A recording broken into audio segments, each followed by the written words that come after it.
Hello, everyone. Welcome back to FinOps for Finance. This week, we're kicking off the focus for 2025, which is talking to people from a non-technical background that have actually made the jump from non-technical, can't code, all that sort of stuff, to being involved in FinOps, because I suppose the majority of it, that's what you're aiming to do. Today, I've got Jeff Duresky. He is a senior FinOps Commercial Architect with AWS. I obviously have that written down because it's a mouthful, but it sounds pretty impressive, Jeff. So what I'll do is I'll hand over to him to give us a walkthrough of his origin story. So how did he go from being non-technical to working in this space? So take it away, Jeff. Hey everyone, Jeff Duresky. Happy to be here. As Donal said, I'm a senior FinOps Commercial Architect. I'm on the optics team here at AWS. So we're focused on FinOps and cloud financial management for some of AWS's largest customers.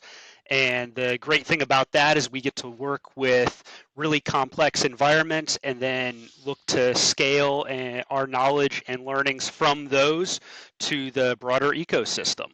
So I've been with AWS for 2.5 years in this role, but have a fairly common FP&A background coming to this stage. So I've had analyst roles in supply chain, in business, which you would probably call a shadow finance role for companies, regulatory analysts, so digging into SAP to get bills of material and other data for regulatory filings, and then traditional FP&A, senior financial analyst, principal financial analyst.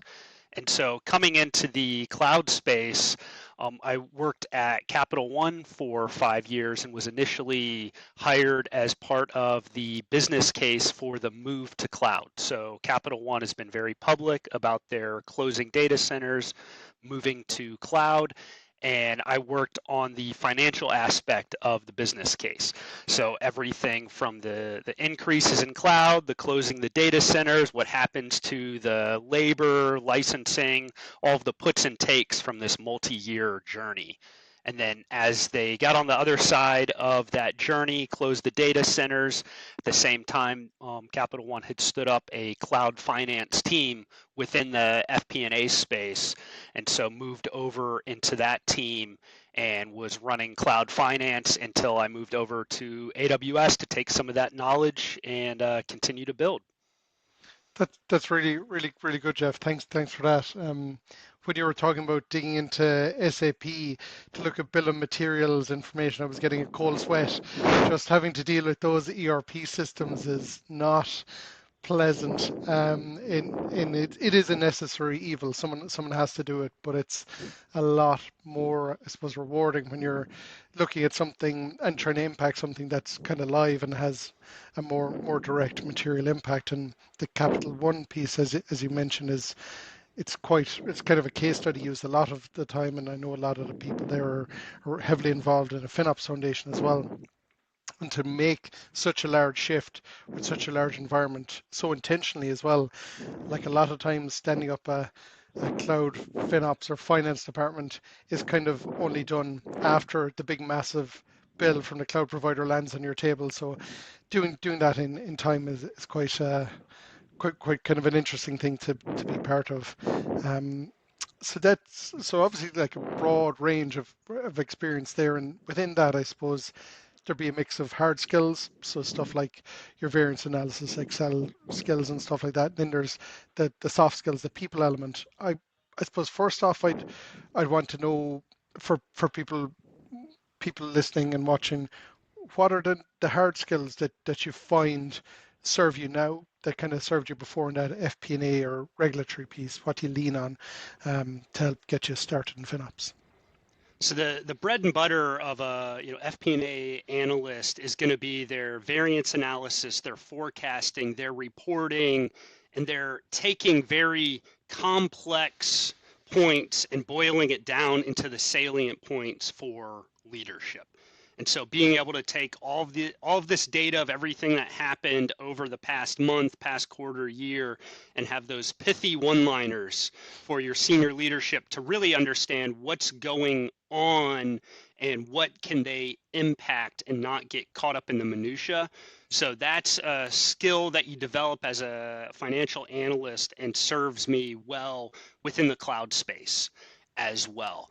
Cloud is so unbelievably dynamic. You have the variability of it when you have such quick billing. You can have millisecond billing, hourly billing.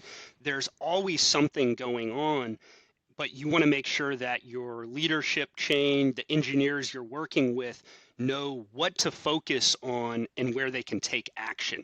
So you have to boil all of this data into where do we need to focus our energies so we don't get wrapped around the axle of there's too much and I don't know where to start. And so that skill within finance of creating those reports, those dashboards, lends itself very well to doing that in the cloud space. Yeah, and I suppose, like as you mentioned, it's like drinking from the fire hose with all the information that you get from the various cloud providers, and it's kind of that so what piece that people really want to know. You could surface the recommendations, but that's not really telling you the story. So that makes a lot of sense, and it's, I suppose, something you have to do a couple of times before, like as you're learning your craft as a financial analyst, and you're not going to get it perfect 100%, and you have to see what resonates with the different audiences and the different levels that you're pitching. I suppose how many for the person you're speaking to, is it their problem, or do they have to get someone within their team to make the, and what level of drill down, or what's the phrase you use, double click, if they want to double click on Yeah, something, you want them to double click and not see a million Excel sheets. You kind of want to see the summary before, kind of like the teaser. So no, really good point. And I suppose then, if that's a key hard skill that you kind of bring across in terms of the softer skills. Is there anything there that can be kind of migrated across? And I suppose if you're looking to build your skill set now, that you could kind of focus on developing while you're in that non-technical role. I think developing your presentation skills, we live in PowerPoint, Google Slides, whatever that happens to be, but you know the difference between a slide and a table that really resonates with someone and one that is just an overwhelming amount of data and a person doesn't know what to do with it. Your summary slide versus your appendix slide, Yeah. and knowing the difference and what audience and what they're going to need for the conversation you're going into is extremely important. Even simple things such as how you're rounding your numbers. If you're doing something in the tens of millions of dollars, $10.1 million, that's what you need. You do not need 10,150,000 going out to two decimal places. It isn't a clean formatting, and you will lose your audience very quickly if they start trying to interpret the table that you're putting out there versus focusing on the data point that you need. Communication as well. We talk about the importance of communication in the business world, no matter what role you have, but when you are working with the engineers or the tech side and you're in finance, you're going to be likely learning a lot more from them, especially at the beginning, than vice versa.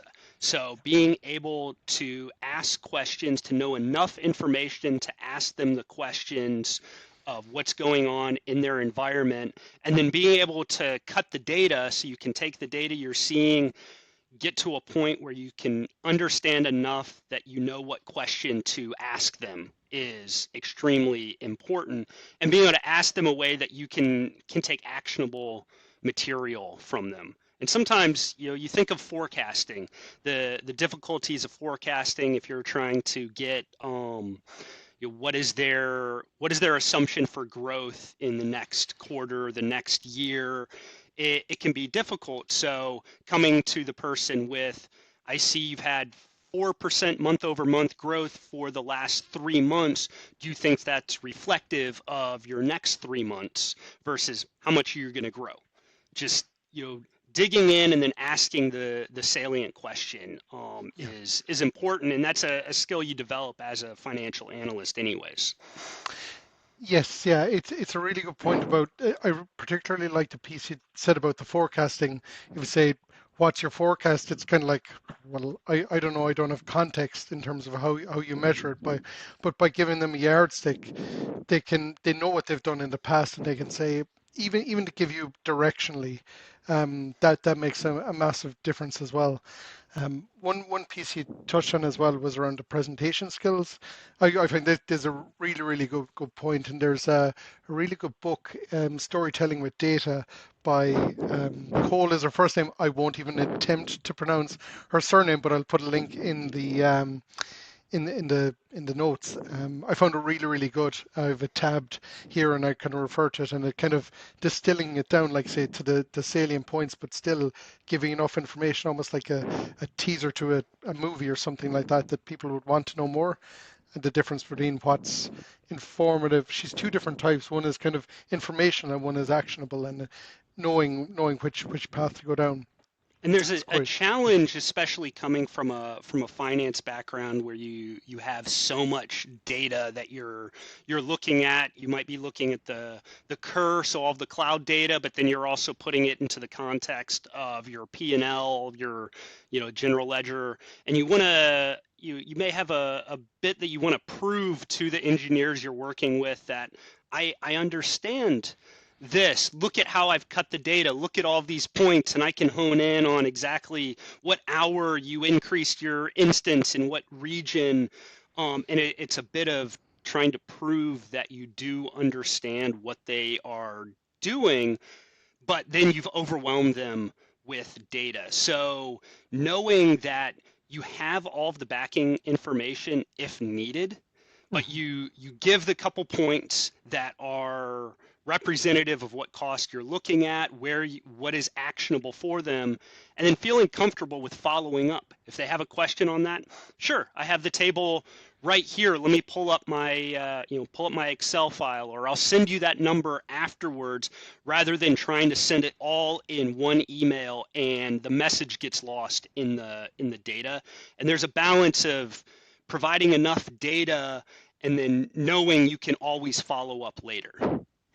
Yes, yeah. You don't want to do all that work and it just read like spam to someone. They're like, oh, I can't even comprehend this. And I suppose you're looking for it. It's kind of almost like marketing. A marketing document, your first piece. It's you want them to click on it, you want them to consume it, and then you want them to ask more. And you make a good point as well about the engineers. Like as you said, the learning curve is going to be reversed when you start off, and it's kind of being vulnerable to ask the question. But once you've been told something, to build that in to your baseline knowledge, if they say, well, this region is going to remain for whatever reason, or we're not going to modernize these instances, don't keep surfacing the same recommendation that they've maybe say, do I put a pin in that for 6 months, or is this like I'll let that be until you tell me otherwise.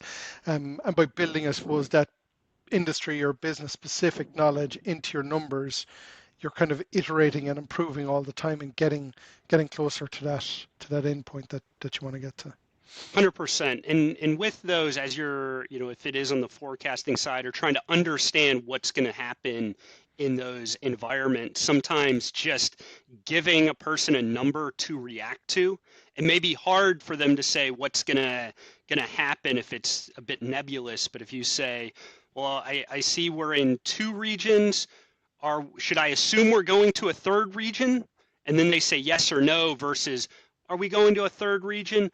Well, I don't know. I'm not sure of the timing of that. So you kind of give a statement and then have them react to it, and then you can build the conversation from there. Same with growth. If they don't know what the growth is, well, should I assume 20% growth? No, that's too high. Let's assume 10, where they probably wouldn't have given you a 10%, just out of the blue. So sometimes saying these are my assumptions based on our conversations. Tell me where I'm wrong, and then you can adjust accordingly. And that's a really good point about the different communication strategies. You can, one is hold the space and take a pause and they might fill it. But the other is, like say, if you're not getting anything, give something to react, and that at least gives you directionally, again, something to go on. That's a really, really good point. I'm going to try that myself. So that's a good point. Especially the tell me where I'm wrong. People love, love saying, no, that's not right. That's too high or that's too low, Yeah. where you probably wouldn't have gotten even that directional one. So just saying, these are my 5 assumptions for your forecast for the next year. This is what I'm going to go with.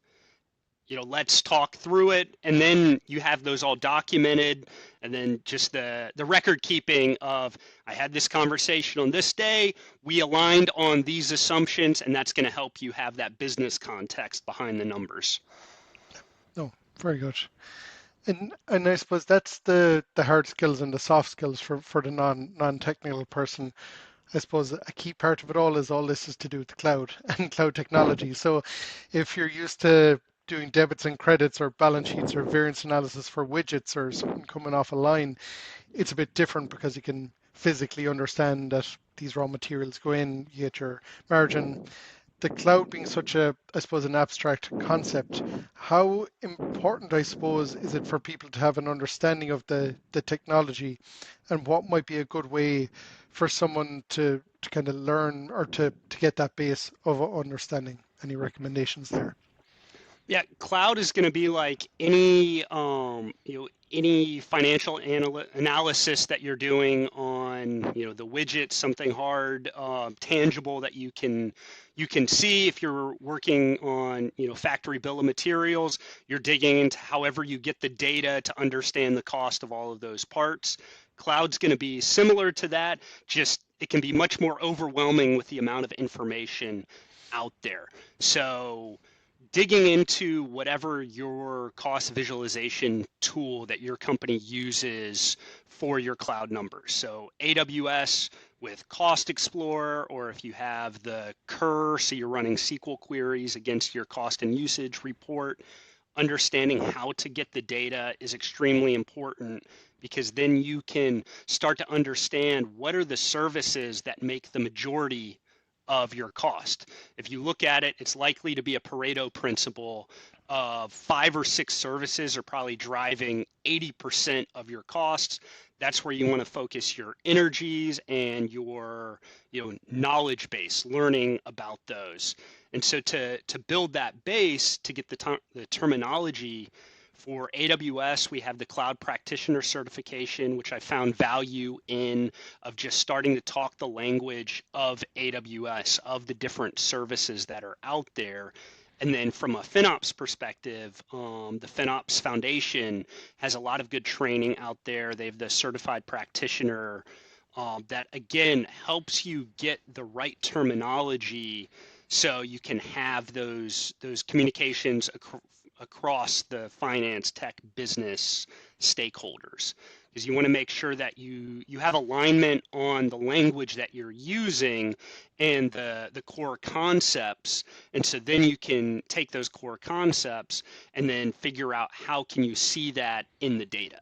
So if it's elasticity or right sizing, you have the concept, you understand what you're looking for, then you can take that knowledge of the what and figure out the how. How can I see elasticity for my EC2 instances in Cost Explorer? And then you learn the tooling just like you would learn any other tooling. Yeah, it's a really good point around the language that speak, and some of these concepts are kind of abstract, but so is production or any other business. There is some nuance to them all. And you mentioned the cloud practitioner, the training is quite good for that. And I suppose the other cloud providers, they have a similar thing where they explain the concepts of compute and storage, which would be your big ones, your databases. But it's, I suppose the services will be cloud, they'll be called different things, but broadly they'll do the same. So understanding the concepts, the difference between block and file storage, little bits like that. You don't need to be able to write the code or stand the stuff Exactly. up, but you need, when someone talks about storage, you're like, oh, that's S3 or that's EBS or EFS. That kind of level will allow you I suppose, get to one level deeper with the engineering conversation because you're like, okay, I know what that is. Now I'm ready to learn, peel the onion back a layer and learn what's going on that layer below. Still not go all the way down to the scary code or the magic as we were talking before we got on.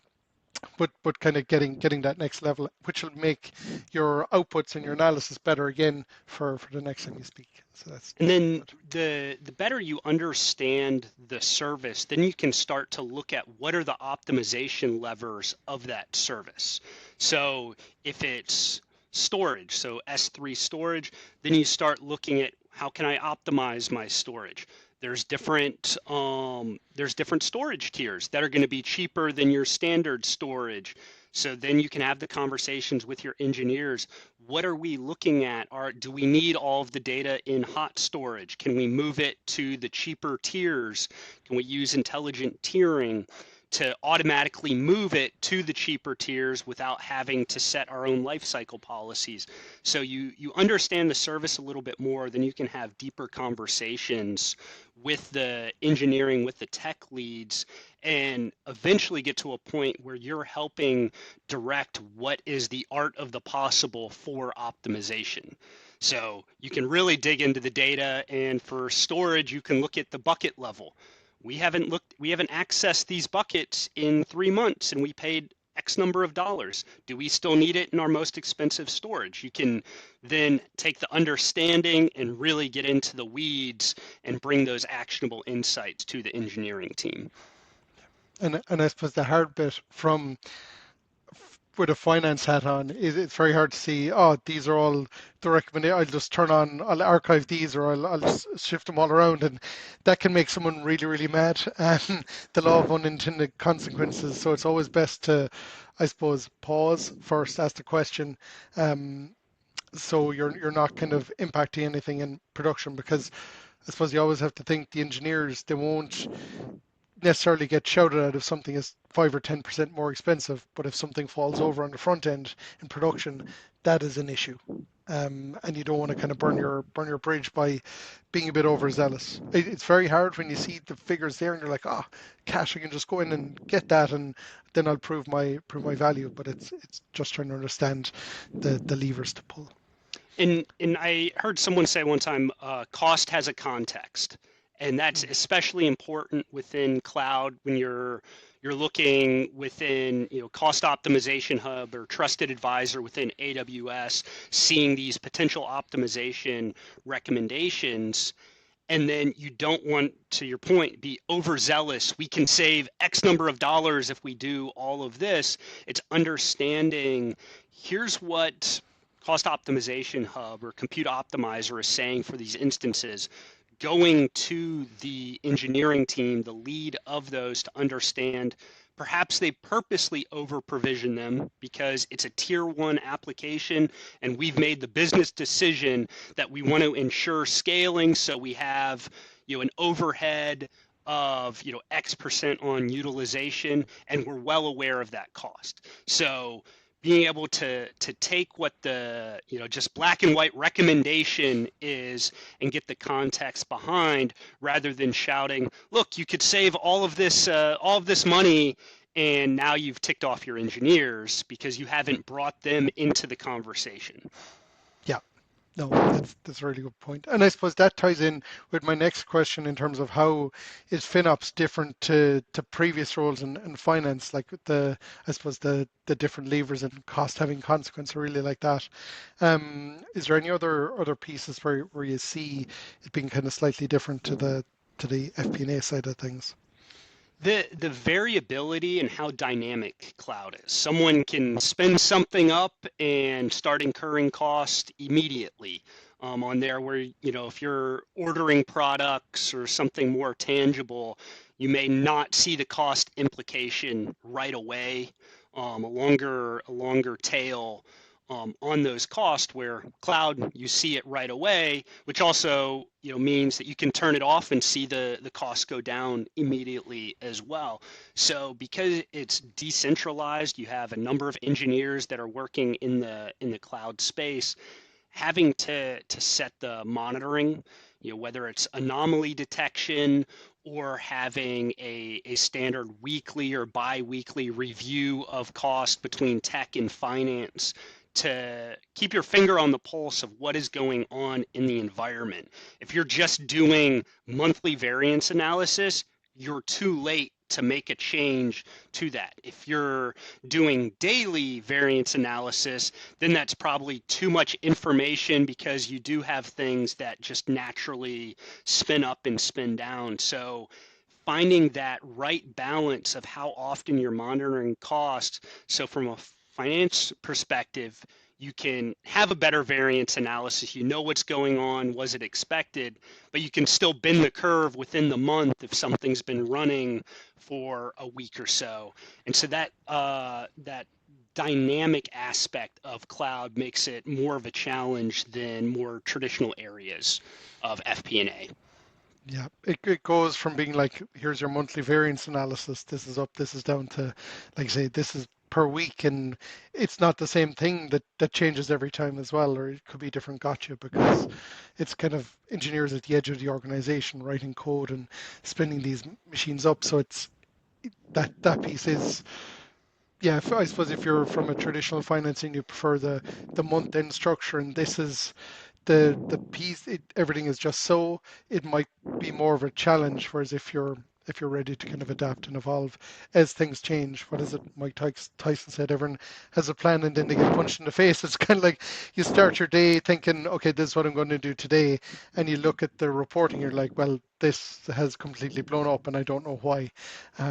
So just being prepared for that piece, I suppose, is one thing. And And then I because it suppose, is so dynamic that the more you monitor it, the better your variance analysis. So fitting into the traditional FP&A monthly reporting, it goes from we're up 3% and I'm still digging into the reasons why. And then if someone asked, did we know we were going to be up 3%?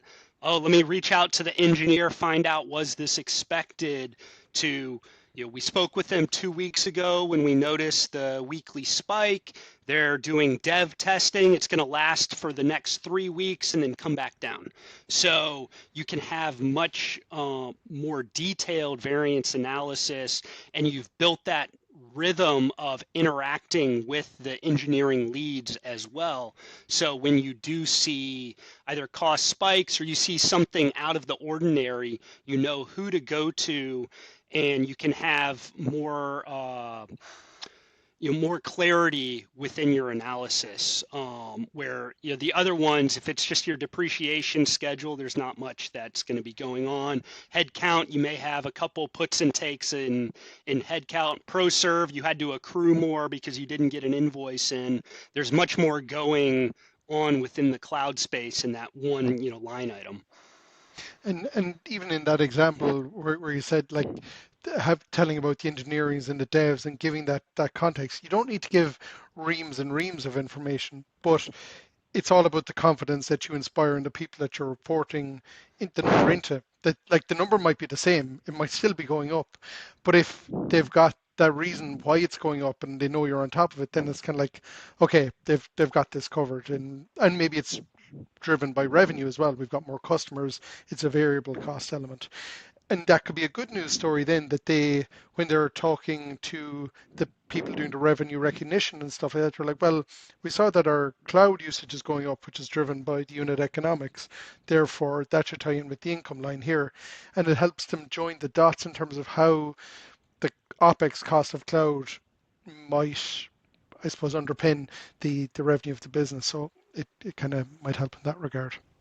Absolutely. And it goes, giving the context behind the cost and making those connections between the business drivers and the infrastructure of cloud that is helping deliver those business outcomes. That's what you want to have. You want to make sure that when the business is growing or whatever that happens to be, that the infrastructure is supporting it, and then you can show the efficiency or the new features that you've developed on the technical side, that the result is the business outcomes.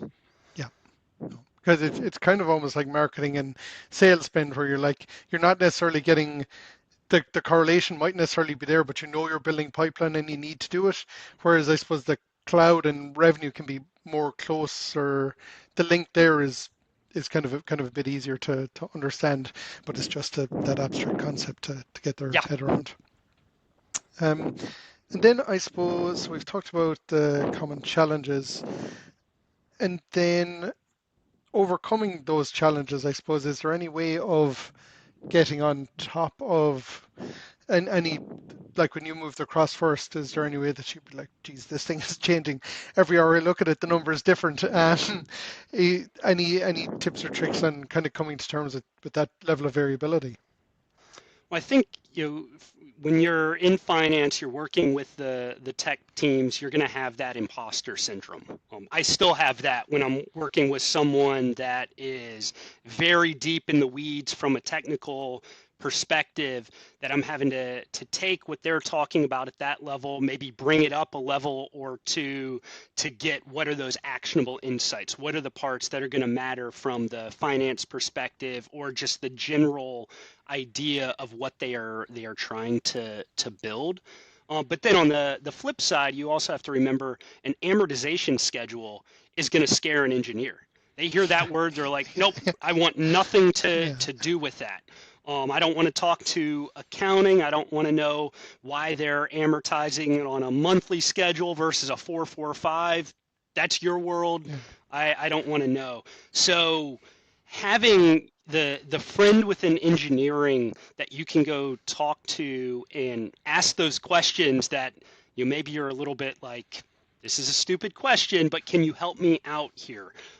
That's extremely important. Knowing where you can go to ask questions, doing your own research, watching various videos, Twitch episodes. We have the Keys to Optimization Twitch show that my team runs, podcasts to learn and gain all of that knowledge, and so then you can ask those questions. But I still use the term simple finance brain sometimes. I'm working with the engineers. I said, you need to dummy it down for me.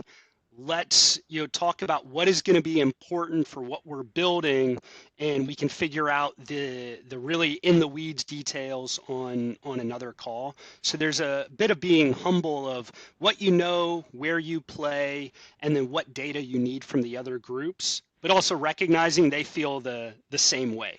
They want yeah, nothing to do with putting data into SAP or whatever your ERP system is, or whether you're going to take a variance and drop it to the bottom line or put it in December and deal with it later. That's just as scary to the engineer as the flip side is to finance. yeah. And that's a really really good point, and something that you don't always consider, that there is a balance of power to a degree, in terms of where, as a FinOps person, you're kind of with a finance or non-technical background, you're bringing something to the table too. It's, I suppose, that diversity of backgrounds and skill sets and mindset that end up in a better in product and a better run piece. And No, so you do want to take ownership as a finance professional when you're talking about the cloud cost. What you don't want it to be is you have someone else telling you these were the costs, these were the variants. You just do the journal entry without understanding what is going on.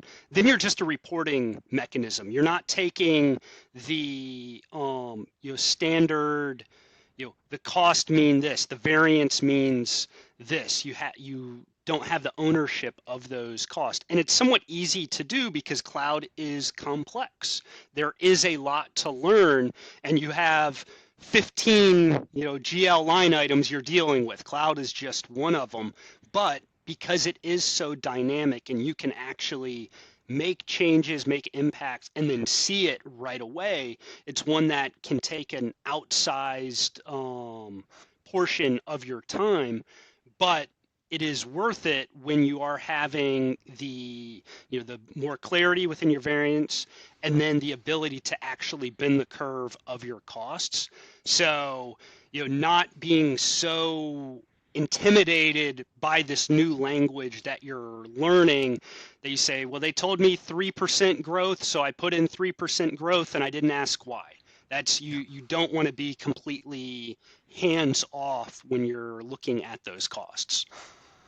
I like what you mentioned about bending the curve of your costs as well, because I suppose so much of the accounting piece is around the accruals or the prepayments, where you're just moving numbers around a page. It's not making any material difference. But when you're billed by the second or by the hour or whatever it is, if you can impact the efficiency there, it's having a material impact. And it's then when it comes time to end of year review or anything like that, it's easier to quantify, because seconds and hours lead to dollars, lead to output, and then you can say, well, my operation has saved X or resulted in this efficiency. And so no, that's an And interesting you can see the piece. data, which is nice about that. Think of purchasing a commitment, a savings plan, a reserved instant. So you have committed to a certain amount of usage over the next 1 or 3 years in exchange for a discount. You can make that commitment and go right into Cost Explorer and see the impact immediately. If it's a compute savings plan and you're looking at your EC2 usage, you can see your hours haven't changed, but your cost has gone down, and that's that immediate impact because you made that savings plan commitment. If it's intelligent tiering or life cycle policy within S3, you can see our usage is steady or growing, our cost is declining. You can start to do unit economics to say, our volume has grown by X, but our unit cost has decreased by Y because of all of these things that we've done. Look at the savings that we have done as part of our FinOps organization, as part of this group focusing on efficiencies within their infrastructure. So it's really nice that you can go back and see those exact impacts that you make on the cost trajectory of your company. Yeah, which is different to traditional finance, where you're like, well, I close like the biggest thing I found is like no one ever thanks you for closing the books on time, or geez, that's a really good balance sheet rec. Like no one cares. Whereas if you're like, oh, you've actually saved us dollars and cents, that's right. Or you've spoken to an engineer and you've caught an anomaly that one of the teams spun up, and you're like, geez, thanks a million for catching that. It would have run and cost us XYZ over a period of time. So I suppose that's a really rewarding piece of it. Yeah. And then for anyone that kind of is looking to make the leap, or what, and I know we've talked about a couple of different skills and resources and stuff like that. What would your advice be for anyone looking to move across? What are the kind of actionable steps that they could possibly take to start on the road? So if you're within your FP&A job family at your company, someone is making the journal entries and the variance analysis of your cloud cost into the system. It may be a central, cloud finance role, or it may be kind of the side of the desk role of someone that has more GL line items that they're responsible for. But taking an interest within those cloud costs, understanding on the other side do you have a central FinOps team on the tech side? Do you have cost champions that are focusing on optimization or cloud financial management? So understanding how is your company dealing with their cloud costs from a central perspective and from an efficiency perspective, and figuring out where that is, and then that's where you're going to want to go. For a lot of people, especially at smaller companies, the cloud cost becomes a side of the desk project. You've been voluntold to deal with the cloud costs, and you're like, what am I supposed to do here? So maybe it's figure out who was voluntold to do that, and they just have a number of things going on, and they're hoping to just get the journal entry right, Yeah. and they just don't have the bandwidth to look at potential efficiencies to build their cloud knowledge.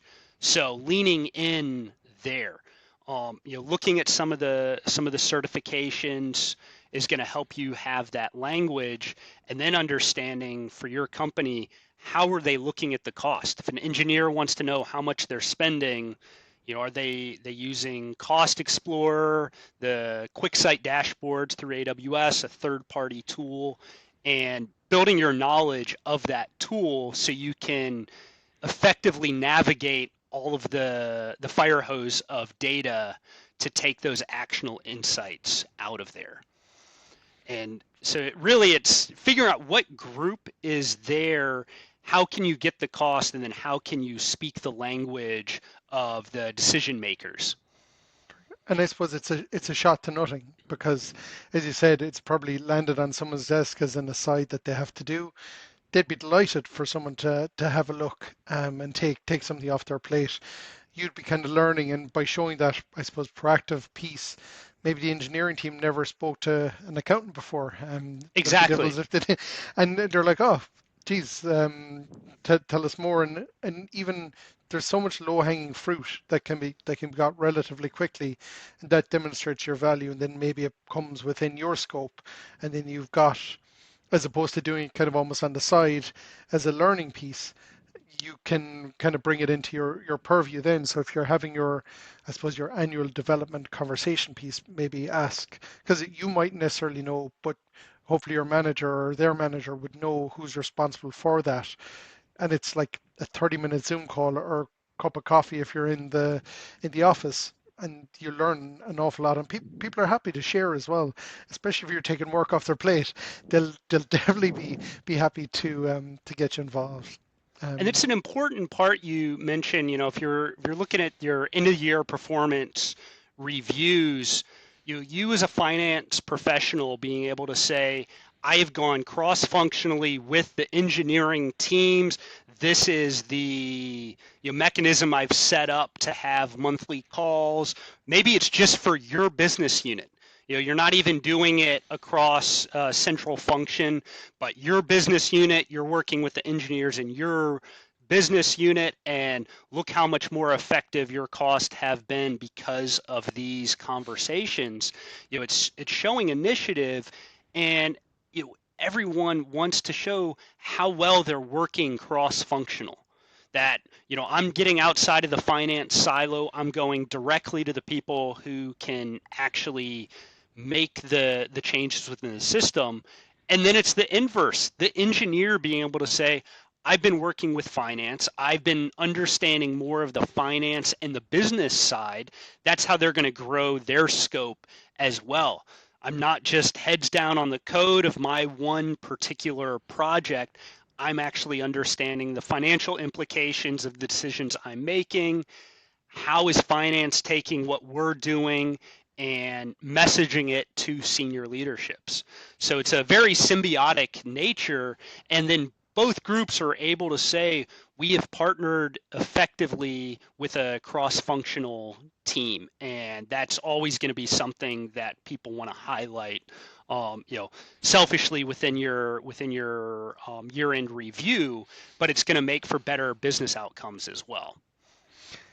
and that's a really good point because I suppose that helps you internally within the finance or non-technical role that you have at the minute.